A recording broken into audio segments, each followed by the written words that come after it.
युवराज बुध का 66 दिनों के लिए एक राशि में गोचर आरंभ होने वाला है।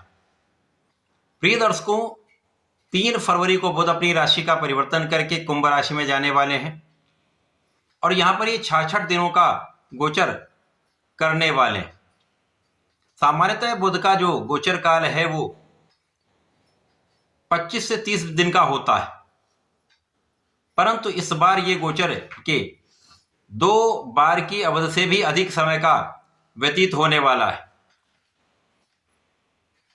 और ये जो समय है इसमें ये वक्री काल में भी जाएंगे, पुनः मार्गी होंगे और 10 अप्रैल को ये राशि परिवर्तन करके मीन राशि में प्रवेश करेंगे। तो 66 दिनों का ये विशेष योग बनने वाला है, जहां पर ये कई ग्रहों के साथ संयोजन करेंगे, परंतु राहु के साथ इनका निरंतर गोचर चलने वाला है। और राहु बुध का जब भी संयोजन बनता है तो जड़ दोष बनता है, परंतु कुछ विशेष स्थितियां भी बनती हैं जिसमें ये बड़े लाभ भी दे सकते हैं। जय श्री गणेश। नमस्कार, मैं आचार्य संजय द्विवेदी। मेरे समस्त प्रबुद्ध दर्शकों का मेरे चैनल पे हार्दिक स्वागत है। प्रिय दर्शकों, आज मैं वृषभ राशि के लिए बुध के इस विशेष परिवर्तन का, इस परिवर्तन से वृषभ राशि के जातकों को कितना लाभ मिल सकता है, किन किन भावों में प्रबलता आएगी अथवा कहीं पर कोई समस्या या अवरोध है तो उसका क्या निराकरण, संपूर्ण विश्लेषण मैं पूर्ण तर्क के साथ करने जा रहा हूं। प्रिय दर्शकों, इस राशिफल को आप अपने लग्न तथा राशि दोनों के अनुसार देख सकते हैं। वृषभ राशि के लिए यदि हम अवलोकन करें तो बुध धनेश तथा पंचमेश है। धनेश पंचमेश का गोचर आपके कर्म क्षेत्र में आरंभ होने वाला है। जब ये कुंभ राशि में प्रवेश कर जाएंगे, कुंभ राशि के स्वामी शनि के साथ बुध का अतिमित्र का भाव होता है और शनिदेव की स्थिति लाभ भाव में जो अत्यंत प्रबल है, इनका अंश बल बढ़ रहा है, जिसके कारण ये अत्यंत प्रभावी भी हैं। और वृषभ राशि के लिए विशेष रूप से कारक बुध भी है और शनि भी। और कर्म क्षेत्र में बुध का गोचर विशेष लाभकारी होने वाला है। राहु वृषभ राशि के लिए कारक भी है, अच्छी स्थिति में है, कर्म भाव में है। तो यहां पर केवल फरवरी माह में 8 से 18 फरवरी के बीच में 10 दिन, मार्च में भी इस प्रकार से 8 से 10 दिन कुछ समस्याग्रस्त हो सकता है, परंतु बाकी का समय कुछ विशेष लाभ प्राप्त होने वाले हैं। इस समय में आपके कार्यक्षेत्र में अचानक ही प्रगति होगी। इस समय में आपके कार्यक्षेत्र में अचानक पद का लाभ मिल सकता है, अचानक आपको कार्य क्षेत्र का विस्तार मिल सकता है, व्यापार में बड़ी डील हो सकती है, प्रोफेशन में नए नए बड़े कॉन्ट्रैक्ट की प्राप्ति हो सकती है। और ये जो सकारात्मकता है ये प्रारंभ से ही आपको प्राप्त होने लगेगी जब बुध मित्र की राशि में होकर अति बलवान होकर आपको बड़ा लाभ देने जा रहे हैं। क्योंकि इस समय में आपका बुद्धि बल तीक्ष्ण होगा, आप कुशाग्र बुद्धि वाले होंगे, आपकी गणनाएं बहुत अच्छी रहने वाली हैं। और जब बुध राहु का योग बनता है तो व्यक्ति बहुत कूटनीतिज्ञ होता है, उसका किसी भी समस्या से निकलने का गुण अत्यंत प्रबल होता है। तो इस समय में आप येन केन प्रकार सारी स्थितियों पर नियंत्रण कर पाएंगे और अच्छे अच्छे अवसरों की प्राप्ति आप शीघ्रता से कर पाएंगे। तो ये समय ऐसा है जब लाभ वृद्धि 100% होगी। इस समय में आपके साथियों के साथ भी आपका सहयोग अच्छा होगा, उच्चाधिकारियों के साथ भी अच्छा सहयोग होगा, परंतु फरवरी के 8-10 दिन और मार्च के 8-10 दिन इन्हीं कर्मचारियों के साथ जिनके साथ आप काम करते हैं, इन्हीं उच्चाधिकारियों के साथ मतभेद भी होंगे और कहीं ना कहीं कोई ना कोई ऐसा व्यक्ति होगा जो आपको डिगाने का प्रयत्न करेगा और ये आपके तनाव को बढ़ाने वाला समय भी होगा। परंतु आपको केवल और केवल अपने काम पर ध्यान देना है, निष्ठा के साथ अपने काम को संपन्न करना है। कोई भी समस्या आएगी, आपको निकलने का मार्ग निश्चित रूप से प्राप्त होगा। परंतु जब पूर्ण रूप से जड़ दोष एक्टिवेटेड होगा तब आपके निर्णय आपको समझ में नहीं आएंगे। उस समय में आपको जल्दीबाजी नहीं करनी, आप निर्णय सही ढंग से नहीं ले पाएंगे। तो कभी भी जल्दीबाजी में निर्णय ना करें। इस पूरे 66 दिन के समय में आपको प्रत्येक काम में बहुत सोच विचार कर कार्य करना है, समझदारी से काम करना है, अपने काम में पूर्ण निष्ठा दिखानी है तथा किसी के साथ अन्याय नहीं करना है। साथ ही साथ कोई भी काम करें उसका एनालिसिस कर लें, आकलन करने के बाद जो भी काम करेंगे तो निश्चित रूप से आपको लाभ प्राप्त होगा ही होगा। इस समय बड़े धन लाभ का योग निश्चित रूप से बन रहा है। अचानक ही बड़े धन लाभ की स्थिति बन रही।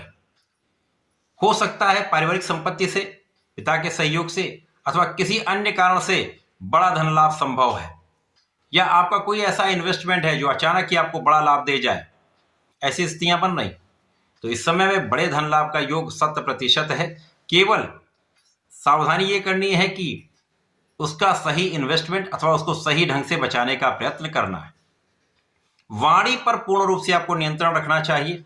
यहाँ पर वाणी आपकी दूषित हो सकती है, और यदि वाणी का सही उपयोग आपने किया तो उसी से आपको श्रेष्ठ लाभ भी मिलेगा। विशेष रूप से कला क्षेत्र के जो जातक है, जो गायन में है, एक्टिंग में है, डायरेक्शन में है, लेखन में है, बड़े अवसरों की प्राप्ति निश्चित रूप से होगी। यह आपको बहुत आगे बढ़ाने वाला समय है।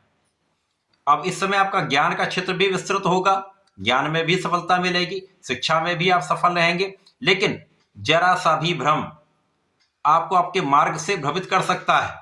अतः इस समय में आपको भ्रमित नहीं होना, आपको अपना लक्ष्य निर्धारित करना है, उसी लक्ष्य को केंद्रित करते हुए आपको अपने काम में आगे बढ़ना। चाहे आप पढ़ाई कर रहे हो, नौकरी कर रहे हो अथवा व्यापार कर रहे हो, या आपका अपना प्रोफेशन हो, सभी क्षेत्रों में आपको अपने लक्ष्य का निर्धारण तथा एक अच्छी प्लानिंग करनी चाहिए। अच्छी प्लानिंग करेंगे, स्थितियों का आकलन करके आगे बढ़ेंगे तो आपके डिसीजन गड़बड़ नहीं होंगे, क्योंकि बीच में सूर्यदेव भी आ जाएंगे तो बुधादित्य योग बन जाएगा। सरकार से, सरकारी तंत्र से, सरकारी नौकरी से, प्रशासनिक सेवाओं से, राजनीति से अच्छे अवसर, लाभ की प्राप्ति, बड़े बड़े समस्याओं का निदान आप कर पाएंगे। इसी प्रकार से इस समय में आपका यश तो बढ़ेगा, आपका मान सम्मान बढ़ेगा, लेकिन यहाँ पर अपयश का योग भी इस समय बनने वाला है। अतः किसी भी प्रकार के अनावश्यक वाद विवाद से बचे, किसी ऐसे कार्यों से बचे जब आपकी छवि पर कोई दाग लग पाए। तो ऐसी स्थितियों से दूर रहना ही आपके लिए श्रेयस्कर होने वाला है। इस समय में माता और पिता के स्वास्थ्य का ध्यान देना चाहिए। विशेष रूप से माता के स्वास्थ्य में समस्या होगी तो यहाँ पर बहुत सावधान आपको रहना चाहिए। इस समय में अचानक ही भूमि भवन वाहन से आपको लाभ मिलने वाला है, या भूमि भवन वाहन का सुख आप प्राप्त कर सकते हैं। इस समय में कहीं ना कहीं से एक से अधिक आय का मार्ग बन जाएगा, इनकम के एक से अधिक सोर्स बन सकते हैं। यह आपके लिए बहुत श्रेष्ठ भाव बन रहा है, और इस समय में बड़ा धन लाभ आपके लिए प्राप्त होने पर परिवार से सहयोग करें, पारिवारिक भाव में वृद्धि होगी, परंतु परिवार के बीच में आपको बोलने से, गलत बोलने से बचना चाहिए, क्योंकि कहीं ना कहीं वाणी का जो दूषित प्रभाव है परिवार के मध्य में समस्या उत्पन्न कर सकता है। अतः विचार करके बात करें। इसी प्रकार से आपके व्यापार में भी, नौकरी में भी, आपके प्रोफेशन में, सभी क्षेत्रों में आपको वाणी पर और अपने क्रोध पर नियंत्रण रखना चाहिए। अब इस समय में यदि आप विवेकशील बने रहते हैं तो कोई समस्या नहीं होगी, आपका धैर्य अच्छा होगा तो आप सही काम सही ढंग से कर पाएंगे, सही समय पर अपने काम को संपूर्ण कर पाएंगे। इसी प्रकार से संतान पक्ष इस समय अच्छा रहेगा, लेकिन संतान के कारण आपको चिंता हो सकती है। तो ये समय ऐसा है कि आपके काम में वृद्धि होगी, कार्य का विस्तार होगा, परंतु बीच बीच में काम में उतार चढ़ाव भी होंगे, तो उनसे डरना नहीं है। अपने काम को व्यवस्थित करना है, सही समय पर काम को संपन्न करना है, काम को टालने से बचना है। तो जो भी काम है उसको त्वरित संपन्न करें, सही ढंग से संपन्न करें, किसी अन्य के बात पर विचार करके काम न करें, अपने मनोबल से, अपने आत्मबल से, अपने बुद्धिबल से अपने काम को संपूर्ण करें। बाकी इस समय में लग्नेश के साथ भी गोचर होगा, मंगल के साथ भी इनका गोचर होगा, जिसके कारण आपके अंदर सकारात्मक ऊर्जा होगी। परंतु जैसा मैंने कहा, क्रोध पर नियंत्रण अत्यंत आवश्यक होगा। जब क्रोध पर नियंत्रण होगा तो आपका किसी प्रकार से वाद विवाद नहीं होगा। आप जल्दीबाजी में कोई कार्य नहीं करेंगे तो विवाद नहीं होगा, समस्याएं नहीं होंगी। तो इस समय का उपयोग करने के लिए आपको नियमित रूप से भगवान गणपति की आराधना करनी चाहिए। ओम गंग गणपतये नमः का जप करें, गणपति श्रोतम का पाठ करें तथा प्रत्येक शुक्रवार को भगवान भोलेनाथ पर जलार्चन करके नमः शिवाय का जप करते रहें, श्रेष्ठ लाभ मिलेंगे। तथा चंदन की सुगंधि का अर्पण करें तो इस समय का संपूर्ण उपयोग आप कर पाएंगे। ऐसा करके इसका लाभ लें। धन्यवाद, नमस्कार।